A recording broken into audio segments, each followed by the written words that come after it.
फजील जान साहब, 2 दिन में 2 जजेस रिजाइन कर गए हैं। जिन्होंने आज रिजाइन किया, जैसे एजाजुल एहसन, वो 10 महीने बाद इस मुल्क के चीफ जस्टिस बनने जा रहे थे। परसों एक इख्तलाफी नोट सामने आता है जस्टिस एजाजुल एहसन का, जिसमें वो कहते हैं कि जस्टिस मज़ाहिर नकवी के खिलाफ जो कार्रवाई है और जो इल्ज़ामात हैं वो बहुत ही बेसलेस हैं। और फिर अगले दिन मज़ाहिर नकवी रिज़ाइन कर जाते हैं। उसके अगले दिन आज फिर भी सुप्रीम जुडिशल काउंसिल की कार्रवाई होती है और फैसला किया जाता है कि सिर्फ रेजिग्नेशन से काम नहीं चलेगा, कार्रवाई आगे बढ़ाई जाएगी। थोड़ी देर बाद खबर आती है जस्टिस एजाजुल एहसन रिज़ाइन कर जाते हैं। ये एग्जैक्टली क्या हो रहा है और क्या इसकी कोई इतला थी भी? क्या हुआ?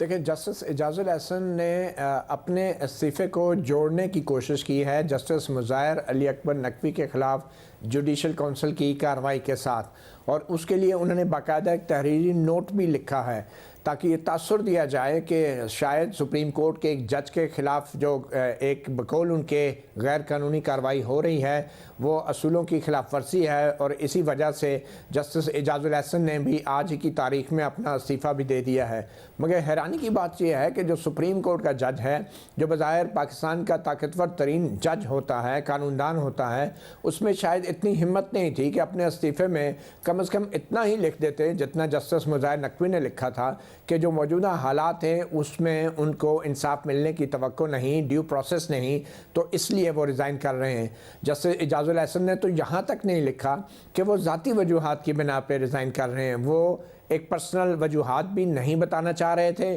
और जो हकीकी वजूहात हैं इस्तीफ़े की वो भी नहीं बताना चाह रहे थे, और जो पस पर्दा अगर कोई वजूहात हैं जो 10 महीने बाद उन्होंने चीफ जस्टिस बनना था इसके बावजूद भी इस्तीफ़ा देने पर वो मजबूर हुए, उन पस पर्दा वजूहात को भी वो शेयर करने के लिए तैयार नहीं हैं। लगता ये है कि शायद कोई बहुत बड़ी वजह है जो ना तो जस्टिस एजाजुल एहसन सामने लाने के लिए तैयार हैं और ना किसी और ज़रिए से वो वजह सामने आने को है। तो मेरे ख्याल में ये एक मौका था जिसका फ़ायदा उठाया जस्टिस एजाजुल एहसन ने, वगरना जो माजी में जस्टिस एजाजुल एहसन का जो कंडक्ट रहा है एज अ जज और पनामा बेंच के वक्त से जो बतौर निगरान जज वो मशहूर हुए, और उनके मशहूरी की वजह वो बतौर मॉनिटरिंग जज उन्होंने जो एहतसाब अदालतों के ट्रायल की निगरानी की, और उस दौरान एक एहतसाब अदालत के जज की वीडियो सामने आई जिस तरह वो ब्लैकमेल हुए। तो और उसके अलावा चंद दूसरे फ़ैसले भी थे जिनमें 63A का फ़ैसला था,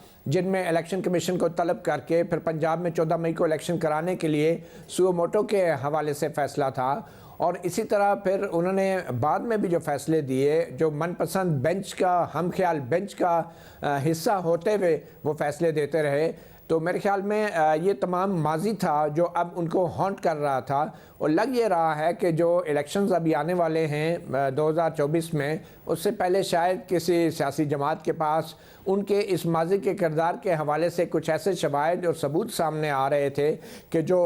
लामहला उस सियासी जमात ने इस्तेमाल करना था अपने आप को विंडिकेट करने के लिए। तो उससे पहले ही जस्टिस एजाजुल एहसन को या तो मुत्तला कर दिया गया था, उनको ख़बरदार कर दिया गया था। तो जस्टिस एजाजुल एहसन ने इतना बड़ा फ़ैसला किया क्योंकि आपकी बात दुरुस्त है कि सिर्फ 10 महीने की बात थी जिसके बाद उन्होंने चीफ जस्टिस बनना था। इसके बावजूद भी अगर वो इस्तीफ़ा दे रहे हैं और कोई वजह भी नहीं बता रहे, तो यकीनन ये कोई इतनी बड़ी वजह होगी जो शायद जस्टिस एजाजुल एहसन जो हैं वो बताने के काबिल भी नहीं। गमशेदी साहब, ज़ाहिर ये अफवाहें तो गर्दिश कर रही थी कल के नकवी साहब के इस्तीफ़े के बाद, हालांकि वो भी अनएक्सपेक्टेड लग रहा था कि कुछ और भी होने वाला है, मगर कोई शिकायत नहीं। अभी जैसे एजाजुल एहसन के ख़िलाफ़ शिकायत का आना, प्रोसेस चलना, ये सारे मामलात वक्त लेते हैं। 10 महीने आपके जज बनने में हो,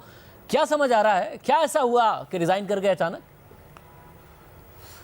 देखें शहज़ेब,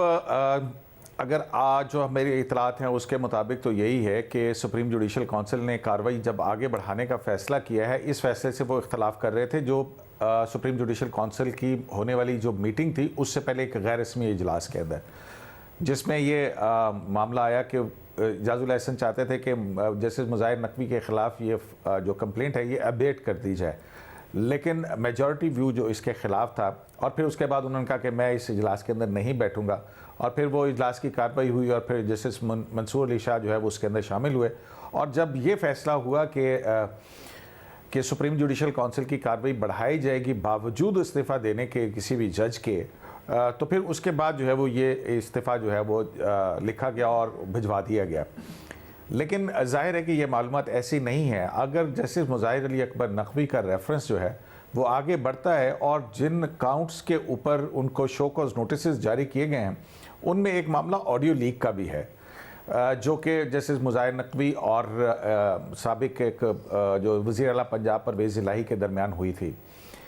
अब मसला ये था कि उसके बाद फिर एविडेंस होनी थी और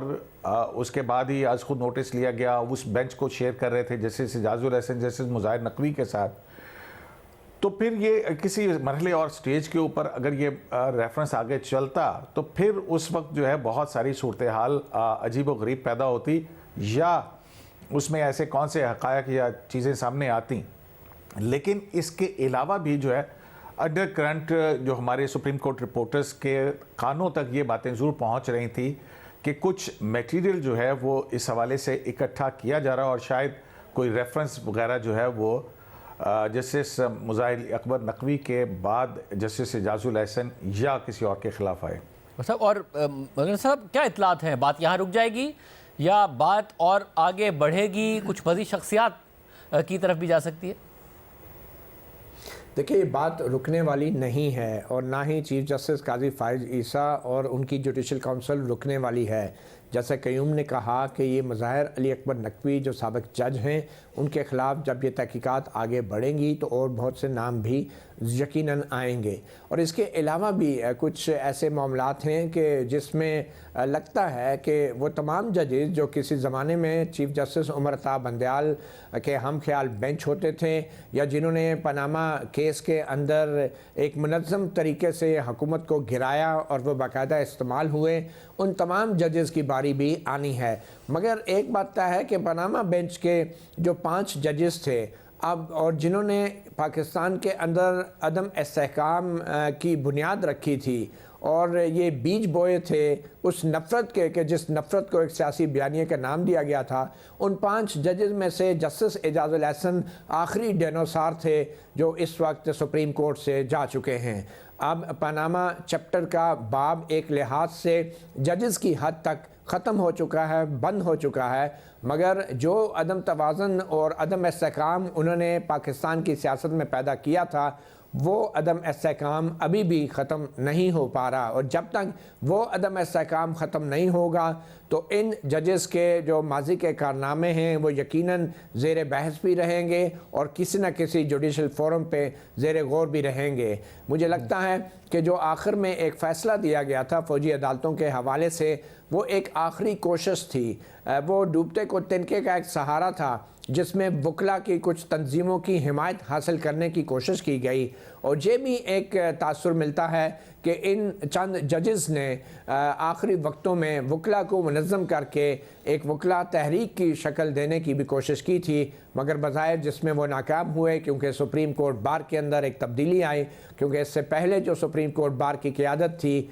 वो सुप्रीम कोर्ट के ऐसे चंद जजेस से मिलकर कुछ ऐसा माहौल पैदा कर रही थी कि जिससे जो सियासी अदम इस्तेहकाम था उसको तक़वियत मिल रही थी। तो अब आने वाले वक्तों में यकीनी तौर पे लगता है कि जुडिशल काउंसिल कार्रवाई को आगे बढ़ाएगी। न सिर्फ जुडिशल काउंसिल बल्कि जो फ़ैसले माजी में कुछ किए गए हैं उन फ़ैसलों के हवाले से भी मज़ीद फ़ैसले हो सकते हैं। जी आप कहिएगा क्या मामला सिद्दीकी साहब, क्या इतलात हैं, आगे बढ़ता नज़र आता है यहाँ से शख्सियात की सूरत में भी और इसके अलावा इन 2 जजेस के हवाले से भी? देखिए शाहज़ेब साहब, ये बात तो तय है कि कुछ मामला जो हैं वो रुकेंगे नहीं और जिस तरह सुप्रीम कोर्ट ऑफ पाकिस्तान के अंदर शफाफियत आ रही है उसमें ये मामला और ज़्यादा आगे शायद कुछ और शख्सियात भी जो हैं उनकी तरफ ये रुख जो है वो मोड़ा जाए, क्योंकि सुप्रीम कोर्ट ऑफ पाकिस्तान या अदलिया का इदारा एक ऐसा इदारा नहीं है जहाँ पे 1 या 2 लोग जो हैं वो किसी तरह से कुछ चीज़ों को मैनेज या मैनिपुलेट कर सके हों। तो ख़दशात तो ज़ाहिर किए जा रहे हैं कि इसके बाद, क्योंकि आप देखें ना कि जिस तरह से साकिब निसार साहब के दौर के बाद से, आसिफ खोसा साहब के दौर के बाद से सुप्रीम कोर्ट ऑफ पाकिस्तान को पॉलिटिकली इस्तेमाल किया गया और जिसकी वजह से इस इदारे का वक़ार जो है दिन ब दिन मजरूह होता चला गया और यहाँ तक हुआ कि सुप्रीम कोर्ट ऑफ पाकिस्तान बाकायदा वाज़े तौर के ऊपर 2 हिस्सों में तकसीम हो गई। और एक हिस्सा वो था जिसको जिसके बारे में सियासी तौर पर फप्ती कसी जाती है कि ईमानदार और ईमानदार जजेस के हवाले से। तो अब जो मामला है ये मेरा ख्याल है कि यहाँ पे रुकेगा नहीं, हमें और भी बहुत सारे सरप्राइजेस के लिए तैयार रहना चाहिए।